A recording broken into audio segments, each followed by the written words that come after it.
Yesu wakati anapigiliwa ile misumari kwenye mikono yake. 3:16 misali. Hii tutasoma 3:16 misali. Biblia inasemaje? Some hapo. Tunaanzia hapo, kuna sehemu tunaenda. Na kama utakuwa umeiona umeniwahi, unaweza kusoma hii hapa. Yes. 3:16 Biblia inasema hivi misali. Ana wingi wa siku katika mkono wake wa kuume, utajiri na heshima katika mkono wake wa kushoto. Twende taratibu. Twende hapa. Ino mkono wa kuume. Ino mkono wa kuume. Kuna maombi mengine tutakuwa tunamaliza hapa. Haleluya. Nishakwambia hamna kufa. Biblia inasema ana wingi wa siku mkono wa kuume. Umeona mkono wako wa kuume? Sema katika jina la Yesu, ninazishika siku zangu, hakuna kupotea. Nitaishi sawa sawa na mapenzi ya Mungu katika jina la Yesu. Mungu ameshatupa siku nyingi mkono. Sasa wewe unataka kufa ili weje? Mpaka miaka itimie 70 ukiwa na nguvu 80, na wengine sisi tunaweza tukawa na nguvu zaidi katika 90. Haleluya.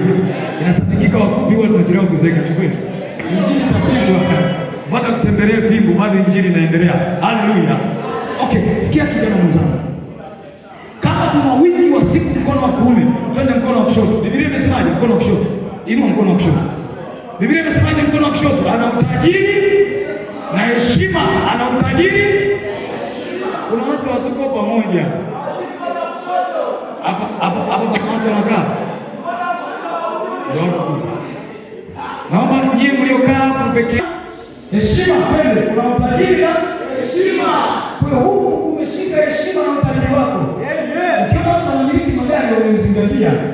Ukiona watu wanamiliki majumba wameuzingatia. Ukiona watu wanavyeo wameshazingatia mkono wa mtoto. Ushushe, tutasema taratibu. Kwa nini kuna utajiri na heshima? Ndio tuanze kuchambua. Kwenye huo mkono wa kushoto anza na kidole cha kwanza kabisa kadogo hapo. Kanaitwa kanini hapo? Kidole. Kanaitwaje kidole? Kwanza kadogo kabisa. Huyu kijana hata kidole cha pita hivi. Kwanza kadogo kabisa. Hicho kidole cha kwanza kinaitwa kibali. Sema kibali. Kibali. Haleluya. Tunaanza kuchambua tutasikia. Hicho kidole cha kwanza kinamaanisha kibali. Sawa watumishi wa Mungu? Kinamaanisha kibali. Twende Mithali 18:22. Hapa lazima turudi kwa mtumishi wa kwanza na mtumishi wa pili. Haya mambo yanaonekana Mungu ana makusudi na watu wake. 18:22. Biblia inasema hivi, apataye mke apata kitu chema, naye akipatia kibali kwa apataye mke. Sikia sasa. Twende. Angalia mimi. Hii kidole cha pili ni ndoa. Sawa? Ndio mke anapatikana hapo. Sawa? Lakini cha kwanza kabisa kinaitwa kibali. Lakini Biblia inasema hivi, apataye mke, maana anaenda kidole cha pili, apata kitu chema, naye anipatia kibali. Kibali anarudi kidole cha ngapi? Cha kwanza. Kwa ukipata mke kwenye hiki kidole cha pili, umepata kitu chema ambacho umepata ni kibali kutoka kwa nani? Kwa hiyo sikia, kumbe kukubalika au kupata kibali ni kuanzia kwa Mungu mwenyewe. Haujanielewa? Kwa kibali Mungu anakupa. Kwa wewe unakuwa na kibali kwa Bwana. Maana unakubalika na nani? Na Mungu. Kwa kupata mke au kupata mume, maana umekubalika na nani? Na Mungu. Hapo tumekuelewa. Wangapi wanatamani asifiwe? Kwa lile ni tendo la nini? Ndoa. Kwa pale ambapo unaanza kufanya tendo la ndoa nje na misingi ya Mungu ya kuwepo ndoani, ndio hapo ambapo unaanza kuipoteza ndoa yako. Ni kweli Yesu alikomboa pale Kalvari, ila wewe unaipoteza kwa kufanya uzinzi. Wewe unaipoteza kwa kufanya uasherati. Unaweza kuona gogoro inaokuwapo kwenye ndoa wakati mwingine inatokea kwa sababu ya nyumba ndogo zinazoongezeka kwenye ndoa hiyo. Watu wanakwama kuingia ndoani kwa sababu ya tayari wameshashikiliwa kwenye maagano mapema kabla hawajaenda ndoani. Wameanza kushiriki tendo la ndoa kabla hawajawa na ndoa. Ndio maana wanasumbuka kwenye hilo eneo. Bwana Yesu asifiwe. Haleluya. Funga mkono namna kama umeshaanza kushiriki tendo la ndoa.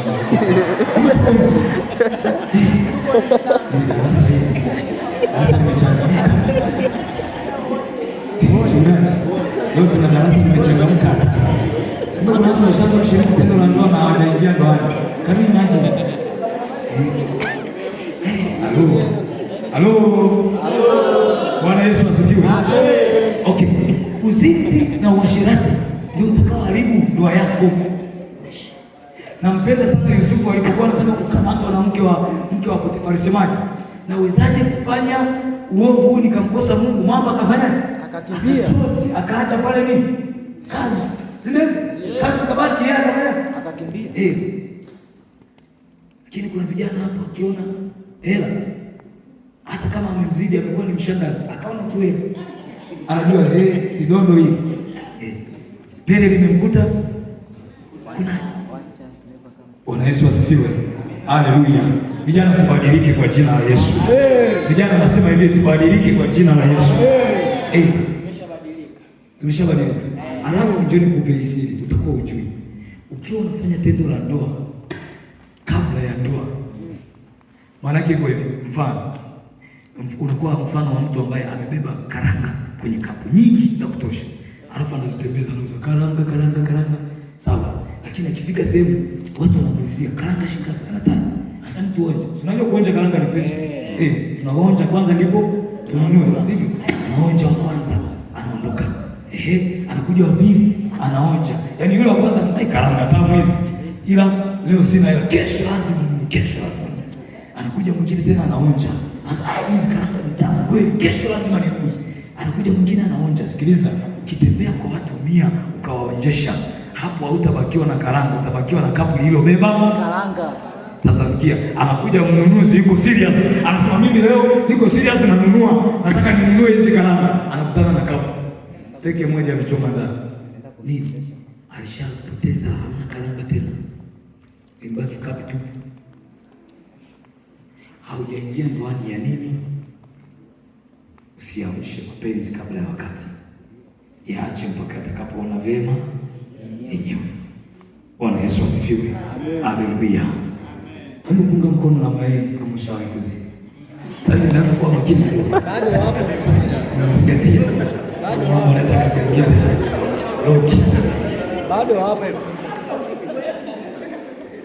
Mungu. Kwa hiyo kama nilivyosema, kidole hiki kinahusiana na ndoa. Na mtumishi amekisema hiki kifungu, ni mama hapa amezungumza kwa habari ya azinie na mwanamke hana akili. Uweze kuvuka hapa duniani mpaka nifikie ufalme wako.